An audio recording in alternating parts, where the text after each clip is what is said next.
No name, no past, no future. All he knows is a life of pain and suffering. A slave to the fire monks of the mountaintops, he has suffered overwork and undernourishment. Determined to survive, he escaped imprisonment and braved the snow in order to reach freedom.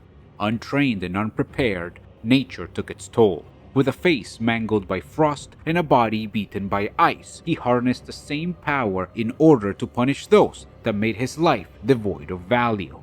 This is number 8, a dexterity intelligence build that focuses on rushing enemies down with never-ending attacks in order to inflict both the frost and bleed effects on its enemies. Possibly the most powerful build I have created so far, it is very good at making the game very easy. In fact, it might be too good at doing that. As always, we will review the stats of this build, the equipment that we use, and of course its applications within the game. Since there is a lot of ground to cover, I have created timestamps in the description of this video in order to make it easier to navigate the content and give you the opportunity to skip straight to the part that interests you the most. Let's get started. This is a PvE focused build that works well in both solo and jolly cooperation. The objective of this build is to make the game as easy as possible. This was done by mixing truly powerful weapons and tactics with additional options and versatility. This way, the character will never find an obstacle that it cannot overcome or an enemy that it cannot defeat, generating damage through status effects, adaptation through Ashes of War, and defense through simple incantations. There is nothing in the game that should give this character any trouble.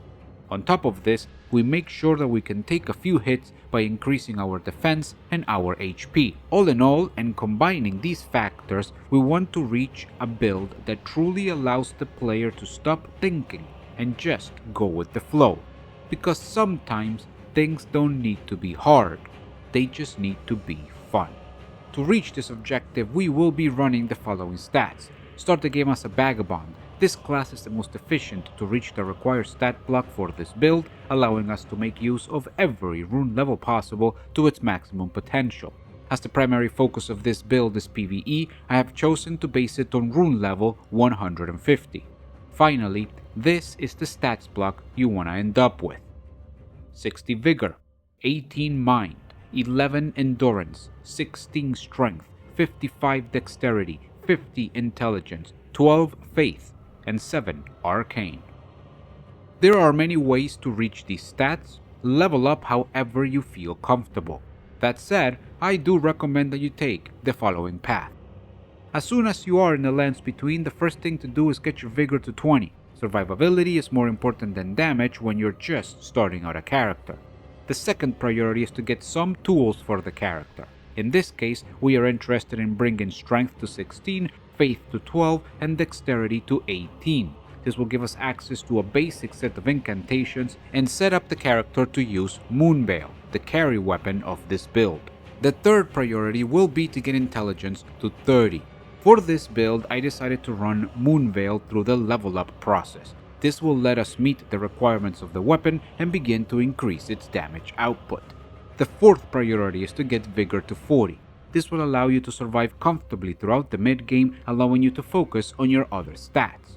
The fifth priority is to get Intelligence to 50. This is the second soft cap for this attribute, and it will maximize the damage that this character can get with both Moonveil and cold-infused weapons. The sixth priority is to get Mind to 18.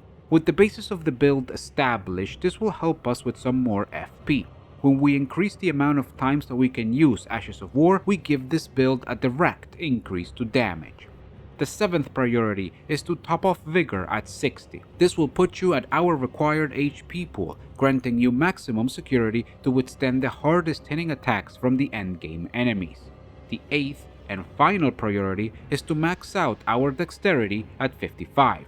This is the second soft cap of the skill, and it will round out Moonveil's damage. On top of this, it will open up the opportunity to use cold-infused weapons at full power. So, why do we want these final stats? Allow me to explain. Vigor at 60 because I believe it is the perfect amount of health to survive the hardest hitting attacks of PvE. This will give us a total of 1900 base HP. it is the second cap for the stat. Going any higher really diminishes your returns, and honestly, I never go any lower. Mind at 18 because it will increase the amount of times that we can use Ashes of War, increasing our damage. After the rest of the build was min-maxed, I placed every remaining point into this skill. Endurance at 11 because it is the base level of the Vagabond. This amount is already enough to use all of the different weapons that I prefer, alongside the fashion that I chose. It maintains the equip load at a medium load, and there is no need to level this up at all. Strength at 16 because it is needed in order to meet the requirements of some key weapons that will increase the power and versatility of this build. Dexterity at 55 because it is one of the main attributes of this build. It will help us with meeting weapon requirements as well as increase the damage of all the weapons that we will be using. Intelligence at 50 because it is one of the main attributes of the build. It will help us with meeting weapon requirements as well as increase the damage of all the weapons that we will be using. Faith at 12 because it allows us to use some key incantations that provide great support to the build. For such a small investment, the benefits that we get are extremely valuable. Finally, Arcane at 7 because it is the base level of the Vagabond. We do not increase it at all in this build. Moving on to the equipment, this is the basic layout of the build. I wanted to make a character that could perform in melee combat while taking advantage of different Ashes of War in order to deal with certain key problems. In the same way, I wanted to leave open the opportunity to use different weapons depending on the situation and the preferences of the player. Normally, I like to divide the exposition of the armaments into the main hand and the offhand, as each of them tend to serve their own specific purpose. But this is not really applicable in this case, as the full setup merges together in order to achieve one thing: damage. For this build, my weapon of choice is the Vulgar Militia Saw, and I like to use two of them, dual wield style. I chose these weapons because halberds are one of my favorite weapon types in the game, and dual wielding them turned out to be extremely fun. Both of them are infused down the cold path, providing access to frost and bleed at the same time. This makes them deadly versus all enemies, and keeps the damage up against those high priority targets with large health pools. It is true that patch version 1.07 nerfed the status application of weapons that are dual wielded, and it does affect this build a little bit. When it comes to the frost application, there are very little changes. It still takes 3 or 4 hits to proc the status. Now, when it comes to the bleed application, this does take much longer to proc. It makes sense, as bleed is the secondary effect to the frost, but it used to be much more deadlier. Overall, the combination loses some power, but it is not enough of a loss to cause a disruption. In regards to the Ashes of War, I personally like to use Hoarfrost Stomp and Gravitas on this setup, but there are other good options too. Later in the video, I will go over my favorite Ashes of War and the reasons why I use them in this build. As mentioned earlier, this build runs a simple 12 faith in order to take advantage of some key incantations that provide maximum support to the character. For this reason, I am also running the Frenzied Flame Seal. With our stats, this seal will not have the best incantation scaling, but we honestly do not need it for that. The reason why I like to use this seal is because it has no requirements at all and no weight either. This means that I can use the seal to cast my support incantations without needing to worry about skill points or equip load. I get to have the power of my faith investment without being forced to spend additional points. Now, my dear viewer, I am sure that you are wondering why I don't use Moonveil or any other Dex Int weapon that is available in the game. The honest answer is, I do use them, but they made the game a bit too boring for me. Some of these top tier weapons made things go by too quickly, and it made it so easy that I began to lose interest in the build. The challenge was no longer there. That said, this is a good thing because it shows just how powerful the build can be.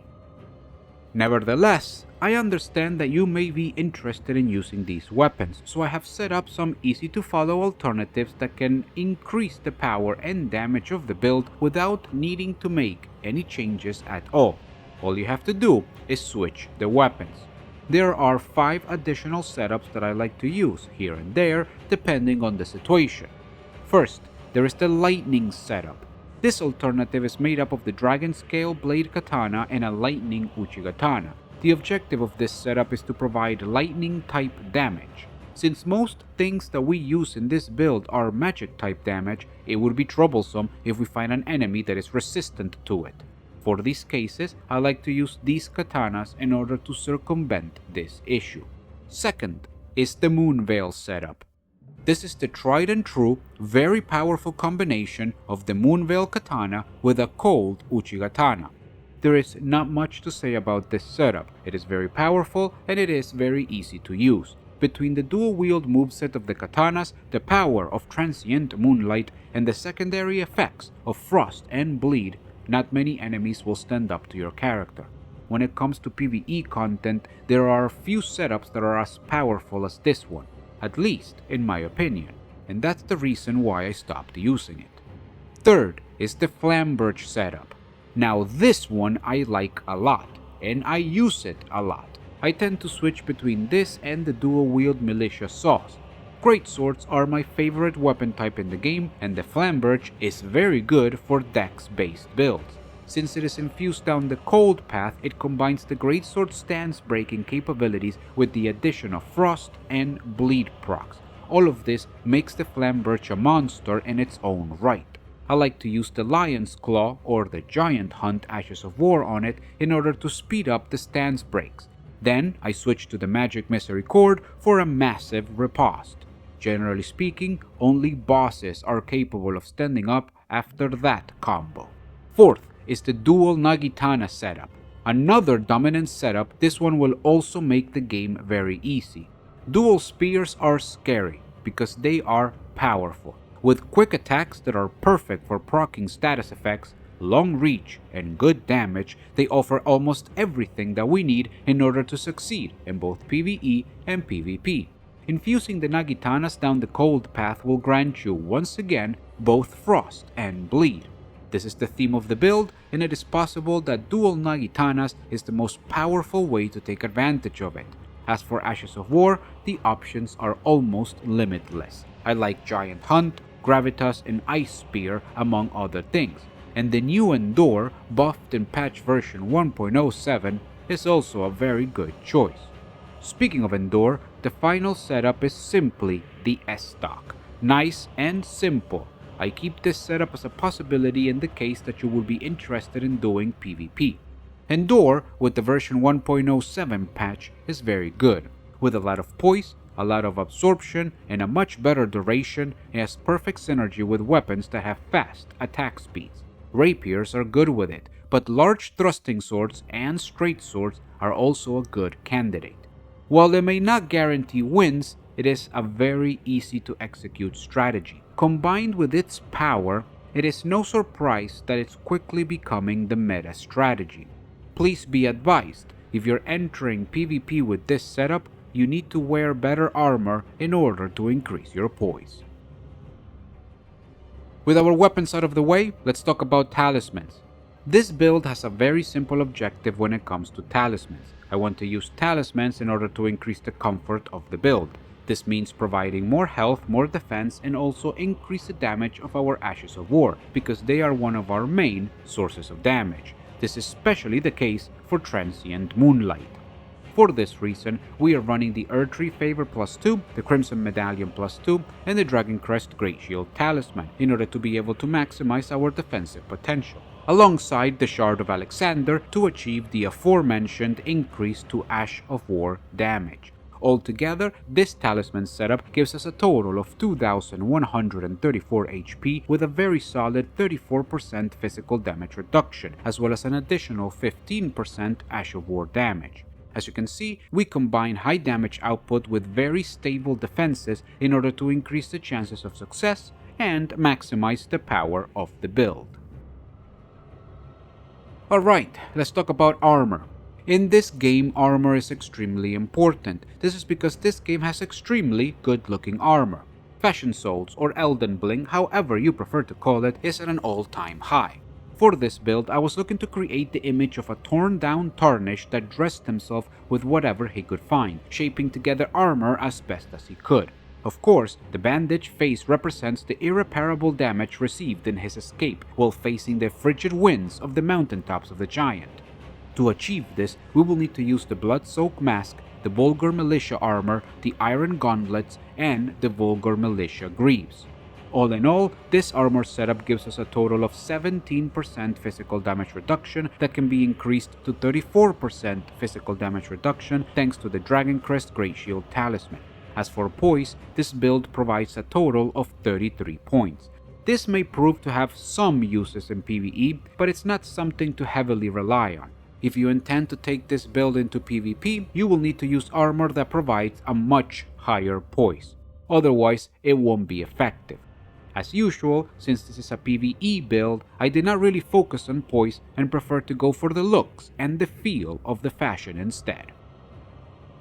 When it comes to the spirit summon that we will use for this build, I fully recommend the Mimic. Honestly, I use this summon in almost all of my builds. I love the Mimic and the efficiency that it provides. Having a second copy of your build is just too good. For this case, we take advantage of the fact that the Mimic will provide incredible support with Frost procs, Bleed procs, and maximum damage potential. The Mimic will take advantage of any of the Ashes of War that you put on your weapons, meaning that you can choose to give your Mimic a damage roll or a support roll. In my case, I love to give the Mimic Hoarfrost Stomp. We will go over this in more detail when we speak about the Ashes of War, but it is important to note right now the Hoarfrost Stomp makes the Mimic a perfect control tool for the build. The enemies will be locked into place, leaving them vulnerable for attacks. Not only this, but the Mimic can be a great tank that can be used both as a distraction and a damage sponge that will allow you to set up further damage. For regular enemies, the Mimic will help you crowd control them. For high priority targets, the Mimic can push the Frost and Bleed procs in order to stagger them and set them up for more damage. And finally, when it comes to bosses, the Mimic will split aggro with you, giving you the chance to capitalize on damage opportunities and materialize a better rhythm and flow of battle. In general, the Mimic is a true wild card of adaptation and support. Now, specifically in this build, it is a tool that extends the damage potential of the character.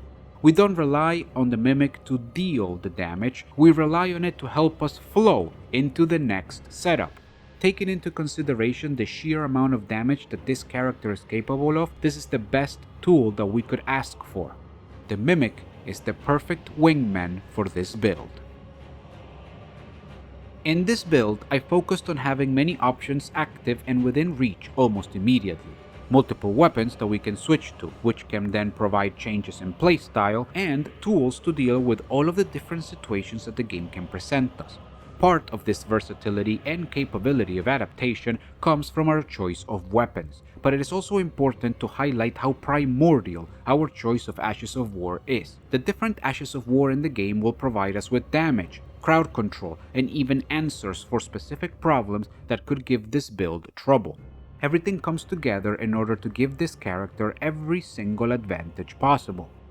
Please understand that the Ashes of War that I use, or the ones that you can use, are completely personal choices. Do not hesitate to use whatever is most fun for you.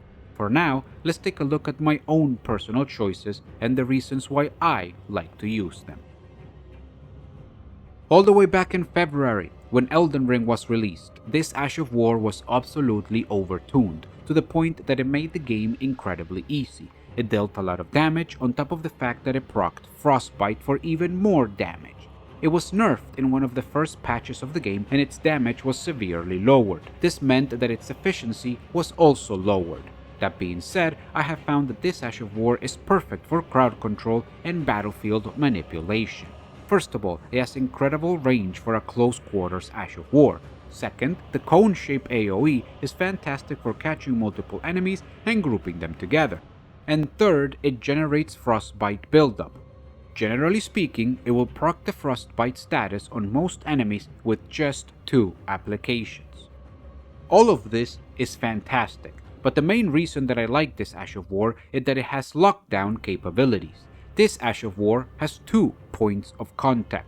This means that there are two instances where enemies are hit by an attack. First, enemies receive a hit when they first come into contact with the cone AoE, and then they receive a second hit when the frost spikes burst. Why is this so important? Well, enemies being hit twice means that they recoil on two occasions. This pins the enemy down in place, slowing down their movements. Enemies that are hit will recoil. Enemies that are blocking will be severely slowed down. Since this happens twice, this gives us a lot of time to attack the enemy while they are locked in place. Furthermore, if the Hoarfrost Stomp procs frost on the enemies, they will stagger for an even longer period of time. This generates more advantage for the player, making it a true tool of domination. This build runs 2 Bulgur Militia Saws, and on the one in my offhand, I like to run the Gravitas Ash of War. I will be honest, Gravitas is the Ash of War that this type of build does not use often, but always comes in clutch when we need it. On its own, it is a good Ash of War that provides good crowd control and maintains an aggressive pace. That said, the number one reason why I keep this in my back pocket is the amazing answer that it provides against flying enemies. Generally speaking, flying enemies are annoying and specifically, they can be a big threat for this build. In order to neutralize those threats, we use Gravitas.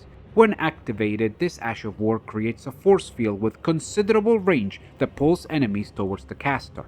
If the enemy happens to be flying, they will be flung into the ground, staggered, and completely stunned for about a second.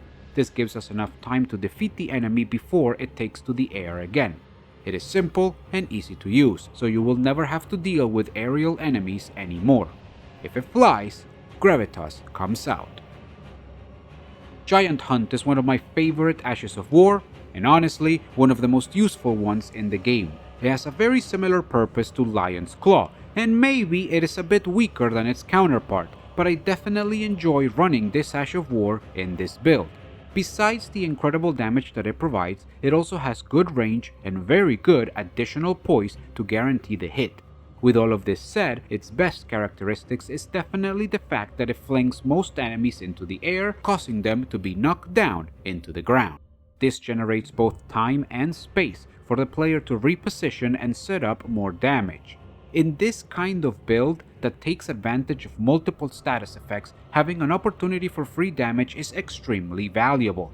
Chaining knockdowns into status procs into further damage can very quickly spell the demise of any enemy, even the high priority targets. For this reason, I fully recommend this Ash of War in any situation in which you will have to fight a particularly difficult enemy or in any situation in which you are in one-on-one combat.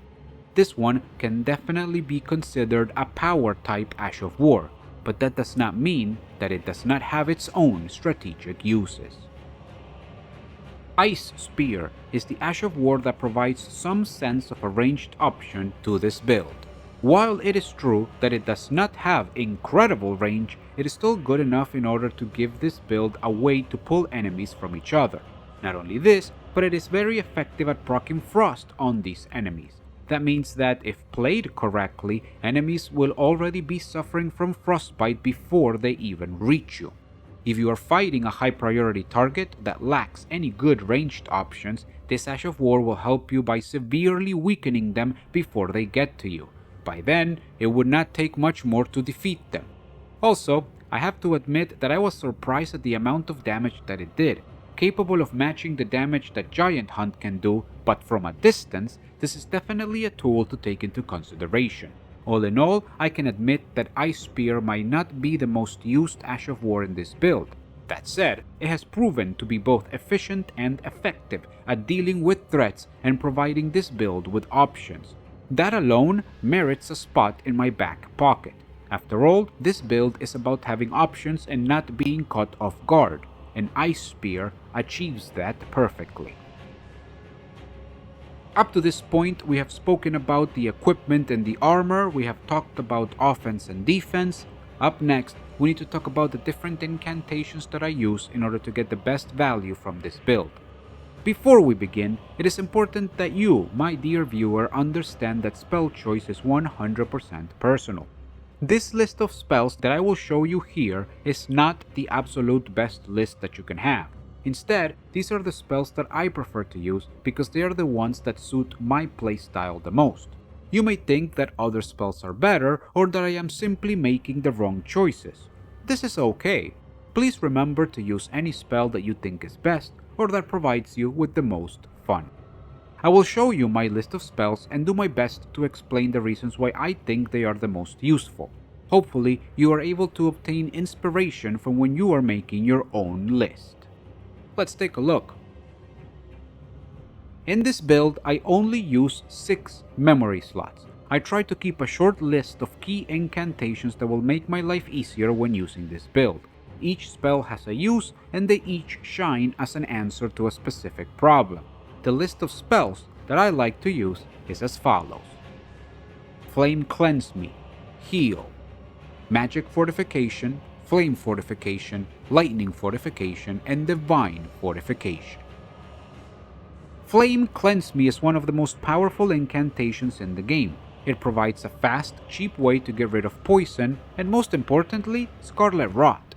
This should always be in your list of spells. Scarlet Rot is extremely annoying, and so is poison. This is especially harmful in Elden Ring because, due to the size of the game and all of the exploring that we do, having a damage over time debuff like poison or Scarlet Rot is really bad for your resource management. Obviously, you also have the option of using items to remove these conditions, but I personally do not want to deal with the craft system and gathering materials. Flame Cleanse Me is always there and available to support you. At only 12 faith requirement, it is too good to pass up, and there is no reason not to use it in every single build that you make. Heal is the only healing spell that I use. That said, its purpose is not exactly to heal myself. In fact, I use this spell for one thing and one thing only: to kill revenants. Revenants are one of the most powerful and annoying non-boss type enemies that you can find in the game. They deal incredible amounts of damage and are in constant motion and attack. They teleport around the area and, I am sure you know, have that one move where they hit you 1,000,000 times with all of their limbs in succession. It is very difficult to fight them, but fortunately, if you do not let them get started on their offense, then they become much easier to defeat. In order to achieve this, we use Heal. Revenants are very weak to holy damage, but also they are extremely weak to healing spells. If you cast a healing spell with an AoE and it catches the Revenant, they will take damage instead of being healed. The amount of damage they take is always the same, about 60% of their total HP.